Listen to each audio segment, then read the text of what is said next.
ibadah itu kita tunaikan betul-betul niat kita semata-mata karena Allah Subhanahu wa Ta'ala. Karena Allah tahu jamaah sekalian, di setiap niat-niat kita, apa yang ada di dalam dada kita Allah tahu. Dan orang yang murakabah dalam ketaatan, insya Allah akan jauh daripada penyakit riya, jauh daripada penyakit sum'ah. Walaupun tidak ada orang yang melihat, walaupun tidak ada orang yang mendengar amalan-amalannya, tetap dia lakukan ibadah dan amalan tersebut karena dia yakin semuanya dalam pantauan Allah Subhanahu wa Ta'ala. Seorang pencuri manakala masuk ke rumah orang, yang paling pertama dia cari bukan barang, bukan uang, bukan benda, tapi yang paling pertama dia cari adalah CCTV, karena itu akan merekam kegiatannya dan bisa diputar ulang dan mudah dilacak, dan itu bisa menjadi saksi untuk dia ditangkap nantinya. Takut jamaah sekalian. Alhamdulillah, Ramadan telah tiba.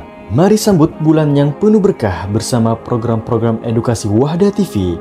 Kajian subuh menelaah ayat-ayat seruan dalam Al-Quran. Yang paling pertama kali ada seruan Ya ayyuhalladzina amanu. Saksikan 90 seruan Ar-Rahman untuk orang-orang beriman setiap hari pukul 5.30 ba'da subuh. Di waktu duha, jangan lewatkan program membahas kehidupan sahabat. Di antara keutamaan yang disebutkan oleh Nabi SAW tentang sahabat yang mulia ini, Kisah 10 sahabat Nabi setiap hari selama Ramadan pukul 9 waktu Indonesia Tengah. Jelang siang, ikuti program kelas privat setelah belajar langsung praktek kelas bahasa Arab Senin dan Kamis pukul 10.30 waktu Indonesia Tengah. Jelang berbuka puasa, menginspirasi, penuh hikmah, memotivasi diri dengan Al-Quran. Ini sumpah istilah bisa pun Ya, ya, si mombala. Sebelum tak si mombala. Ya. Jadi kita nih sumpah bisa si apa nih karena si mombala maka lagi. Saksikan Al-Quran dan kehidupan setiap Sabtu sore pukul 17.30 waktu Indonesia Tengah. Kisah adalah wasilah menyampaikan nasihat dan memetik pelajaran. Pembahasan tentang tadabbur surah Yusuf.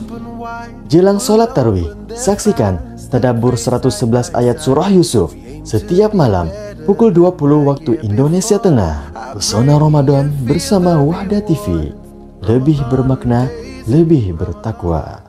Dipersembahkan oleh, disponsori oleh. Semoga Anda dan keluarga bahagia serta sehat selalu. Syururi anfusina wa min sayyiati a'malina.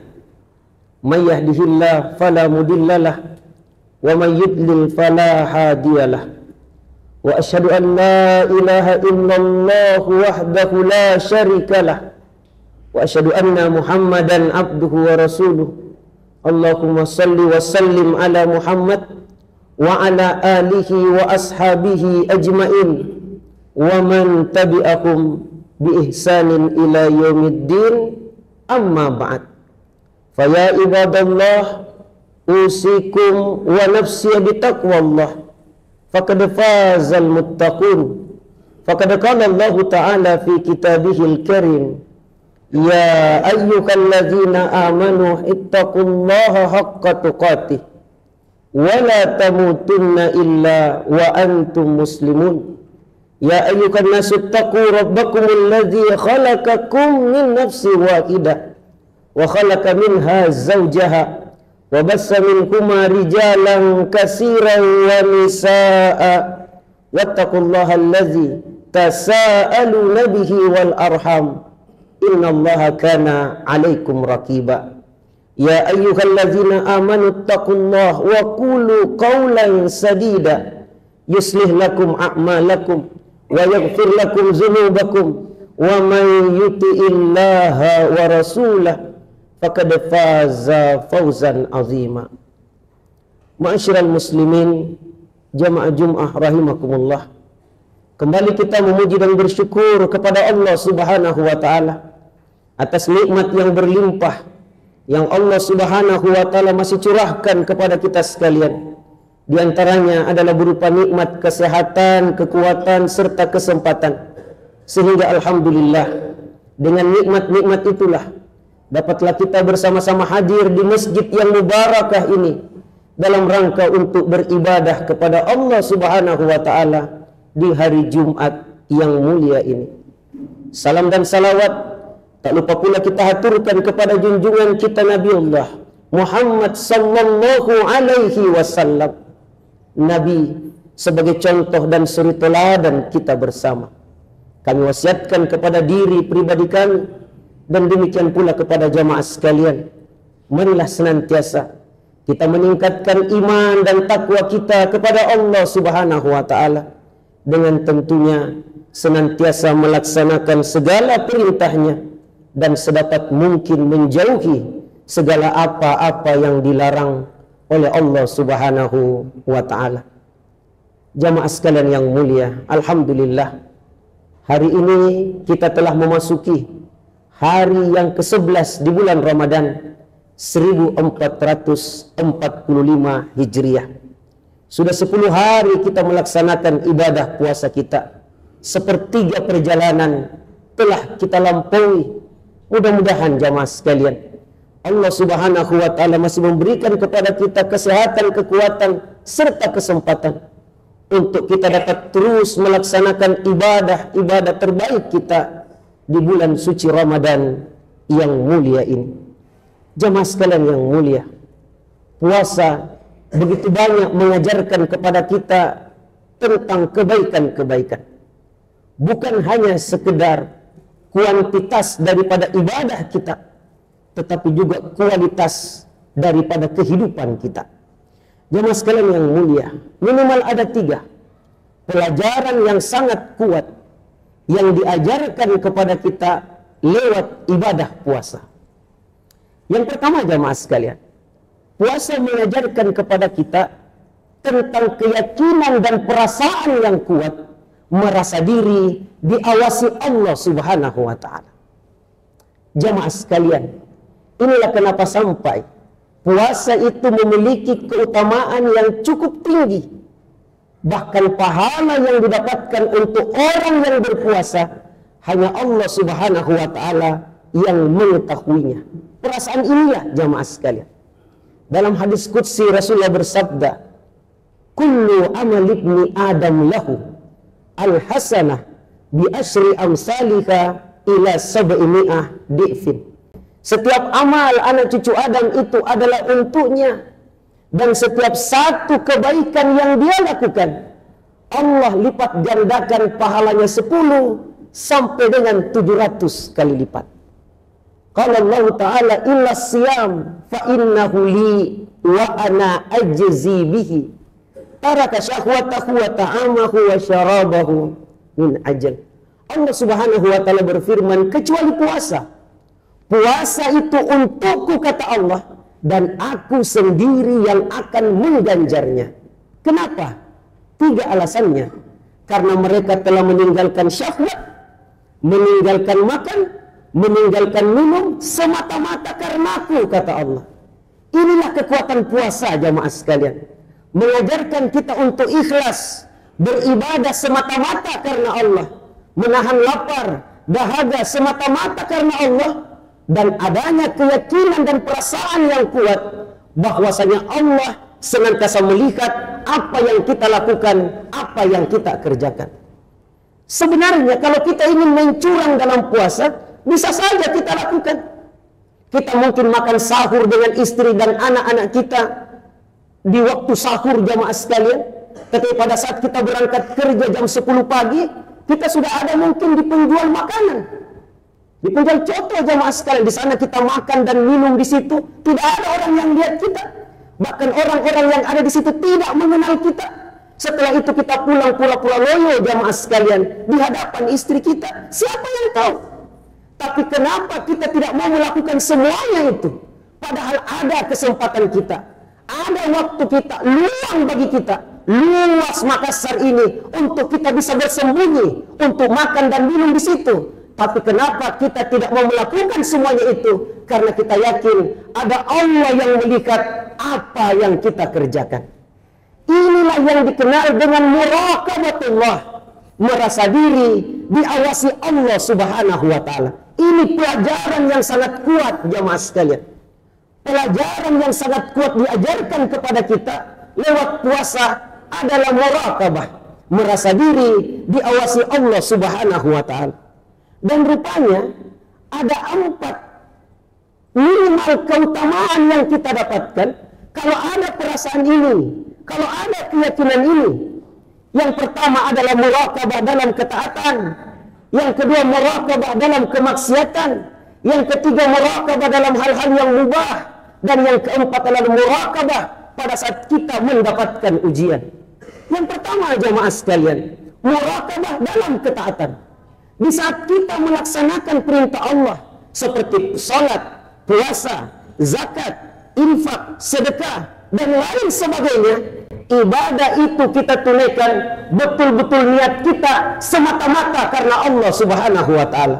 Karena Allah tahu jamaah sekalian, di setiap niat-niat kita, apa yang ada di dalam dada kita, Allah tahu niat-niat kita. Salat kita semata-mata karena Allah, ibadah kita semata-mata karena Allah. Jemaah sekalian yang mulia, boleh jadi ada orang yang melakukan ibadah, pakaiannya betul-betul pantas dan bagus, khusyuk dia dalam ibadah, belum tentu menyangkut tentang niatnya jemaah sekalian. Mungkin kita sudah pernah mendengarkan riwayat tentang 3 golongan manusia yang nantinya dilontarkan masuk ke dalam neraka. Padahal mereka adalah merupakan orang-orang yang baik di dunia. Kata manusia, ada yang alim, ada yang rajin berinfak, bersedekah, bahkan ada yang berjuang mati syahid di jalan Allah. Apa kata Allah?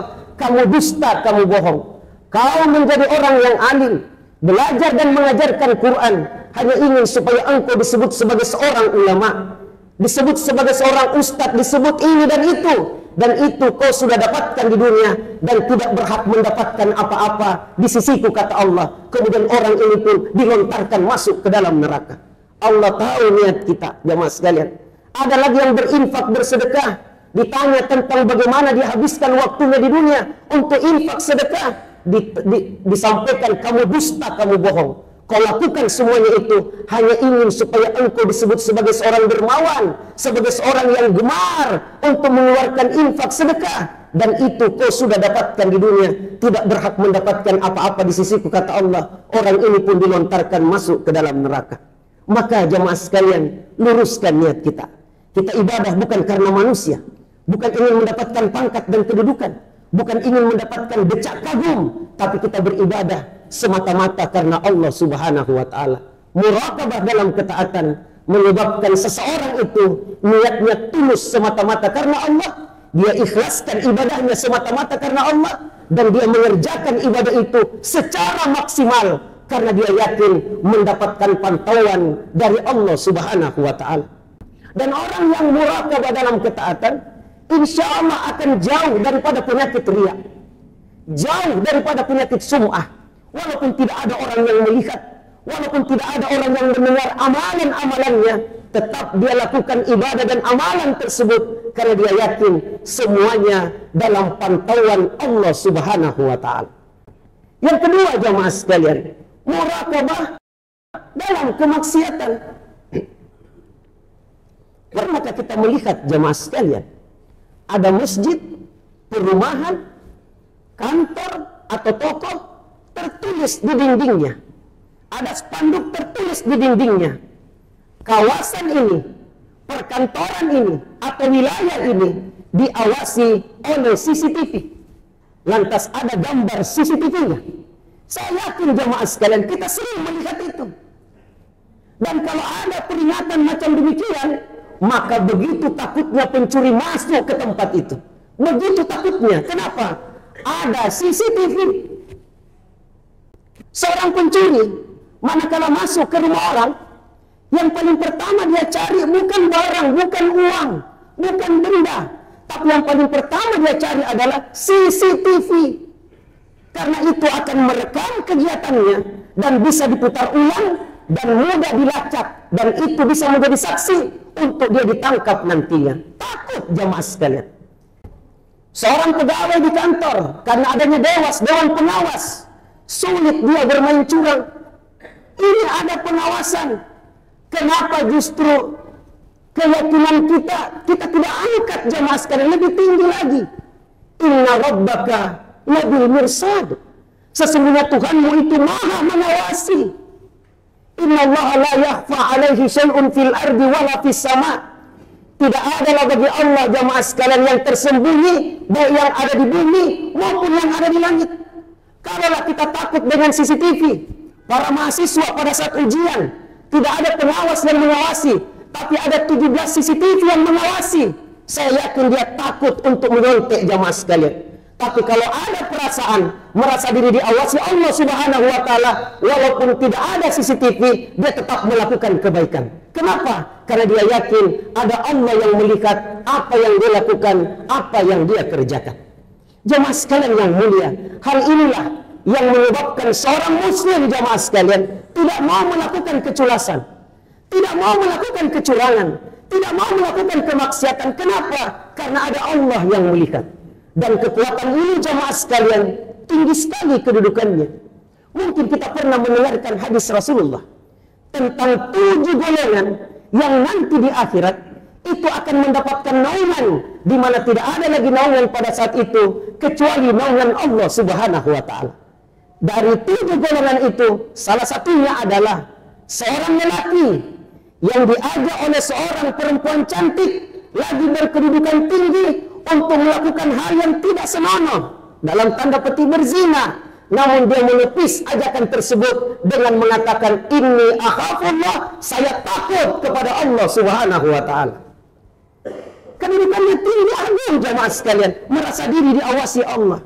Makanya betullah tidak akan berzina seorang pezina kalau ada imannya, tidak akan mencuri seorang pencuri kalau ada imannya.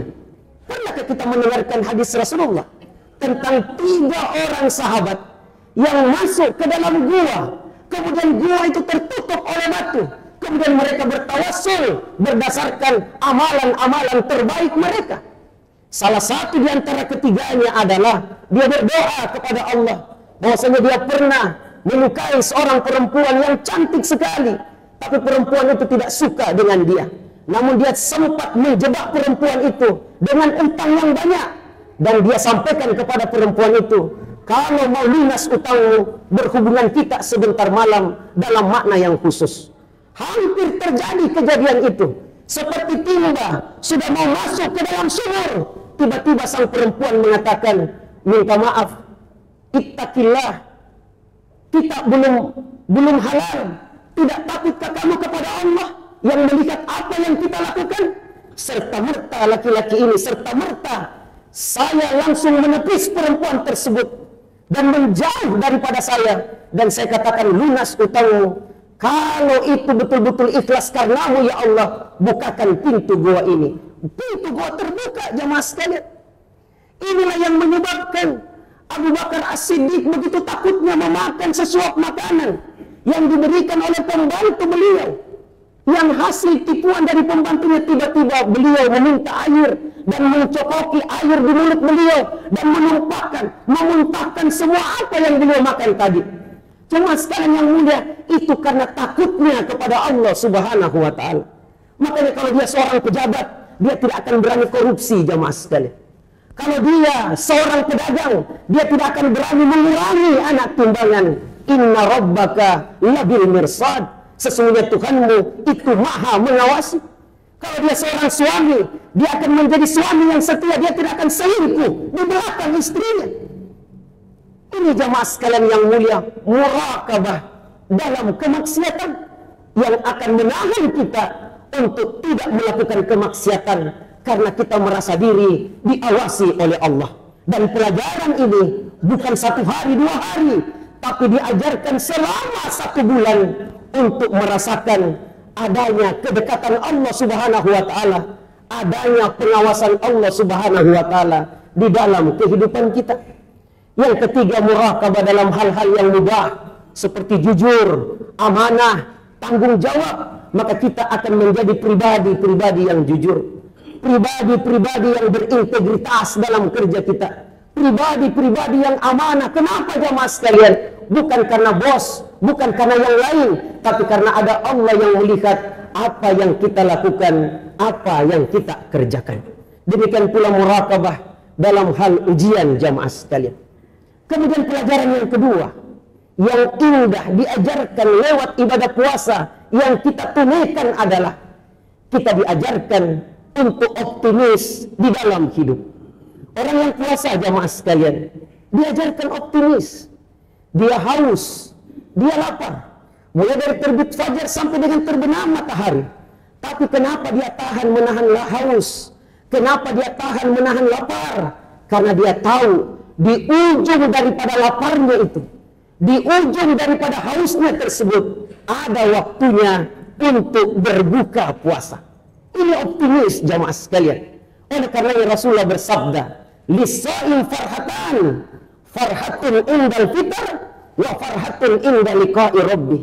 Untuk orang yang berpuasa ada dua kenikmatan yang dia peroleh. Satu kenikmatan di dunia dan satunya disimpan nanti di akhirat kelak. Yang pertama adalah kenikmatan farhatun indal fitr, kenikmatan pada saat berbuka puasa, dan yang kedua adalah kenikmatan pada saat berjumpa dengan Allah Subhanahu wa taala. Nikmatnya luar biasa jamaah sekalian. Menahan lapar dahaga, dan di ujung daripada kesulitan kita itu, menahan semuanya itu, ada waktunya berbuka puasa. Dan pada saat berbuka puasa, begitu gembiranya kita, begitu senangnya kita, begitu bahagianya kita, Allah menyusupkan kegembiraan ke dalam dada-dada orang-orang beriman yang berpuasa pada saat berbuka puasa, yang keterangannya tidak bisa disampaikan dengan lisan jamaah sekalian, hanya bisa dirasakan per pribadi kita. Dan itu kita rasakan bukan 1 hari 2 hari, tapi 1 bulan jamaah sekalian.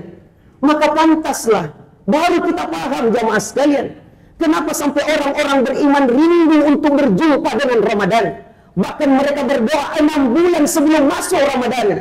Salah satu alasannya adalah karena dengan datangnya Ramadan, dan manakala mereka berada di dalamnya, mereka diwajibkan untuk berpuasa. Wajib hukumnya, bukan sunnah, wajib hukumnya. Dan dia akan merasakan kenikmatan-kenikmatan yang luar biasa pada saat berbuka puasa itu selama 1 bulan. Jemaah sekalian yang mulia, inilah optimis diajarkan kepada kita, bahwa tidak ada kenikmatan kebahagiaan dicapai dengan berleha-leha, dengan bersantai-santai. Tidak ada jemaah sekalian. Harus dengan bersusah-susah, harus dengan berpayah-payah. Harus ada pengorbanan waktu, tenaga, biaya, perasaan, dan lain sebagainya. Sedikit pengorbanan yang kita lakukan, tapi kebahagiaan yang kita akan dapatkan pada saat kita berhasil melaksanakan itu semuanya. Dan satu lagi kenikmatan yang ditunggu nanti di akhirat kelak, pada saat dimasukkan ke dalam surga dan berjumpa dengan Allah Subhanahu wa ta'ala. Yang terakhir jamaah sekalian, yang ketiga, pelajaran yang sangat kuat yang diajarkan kepada kita lewat ibadah puasa adalah lisan-lisan kita menjadi lisan-lisan yang baik. Kata-kata yang keluar, kata-kata bagus, kata-kata indah, itu yang disebutkan dalam hadis Rasulullah. Fala khalufa fumis shaim atyabu indallah min rihil misk. Sungguh bau mulutnya orang yang berpuasa di sisi Allah akan diganti dengan harum-haruman yang jauh lebih harum daripada minyak kasturi. Yang dimaksud, ada yang menafsirkan, yang dimaksud bau mulut di sini adalah kata-kata yang indah, kata-kata yang baik, kata-kata yang sopan keluar dari lisan-lisan orang yang berpuasa. Tahukah kita jamaah sekalian, ada juga orang yang berpuasa, dia tidak mendapatkan apa-apa, cuma lapar dan dahaga saja. Kamu sha'im, laisa lahu min siyamihi illal ju'.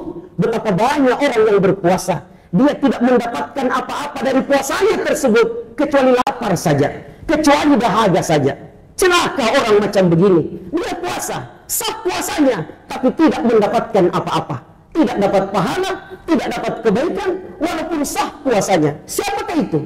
Man lam yada' qaula zur wal amala bihi falaysa lillahi hajah ay yada'a ta'amahu wa syarabahu. Barang siapa yang pada saat berpuasa dia tidak meninggalkan ucapan-ucapan dusta, perkataan-perkataan keji, kata-kata kotor jamaah sekalian, sementara dia berpuasa, maka Allah tidak membutuhkan orang itu dari meninggalkan makan dan minumnya. Kalau ini berhasil puasa jamaah sekalian, merasa diri diawasi oleh Allah Subhanahu wa ta'ala, semangat untuk terus melaksanakan ibadah, karena di ujung daripada usaha kita tersebut ada pahala yang sangat besar, ada kenikmatan yang utama di dunia, terutama nanti adalah di akhirat kelak, dan melahirkan insan-insan yang berkarakter unggul, berkata-kata yang mulia, bertingkah laku yang baik di dalam kehidupannya, sehingga mereka betul-betul menjadi pribadi-pribadi yang bertakwa.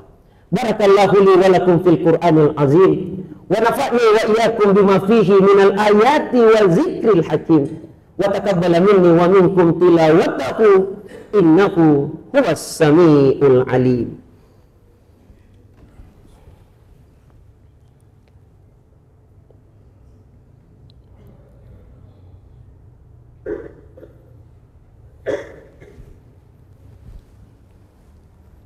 Alhamdulillahi rabbil alamin, wa bihi nasta'in ala umurid dunya waddin.